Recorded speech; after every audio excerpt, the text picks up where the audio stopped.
现在看到的是我们第9区，他们正在做粘土香皂。那我们这些粘土香皂是要来支持友善篮筐的活动哦。很有趣的是，我们这些透过每个人的手所捏出来的，每一个都各有特色多彩多姿的，非常的有趣哦。就像其实我们就是上帝手中的泥，上帝捏塑我们每一个人都有不同的特色，不同的个体。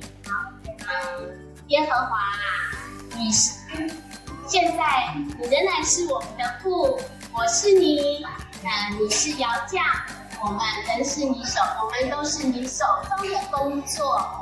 上帝创造我们每一个人都各有特色，使这个世界更多彩多姿，好不好？我们今天一起来分享一下一件感动的事情，感谢上帝使你有这样子的特色呢。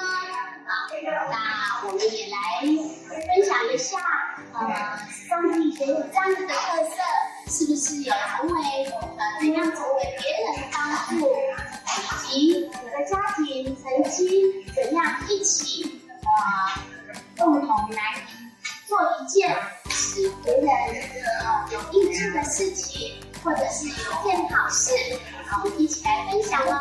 去看去，第一个去。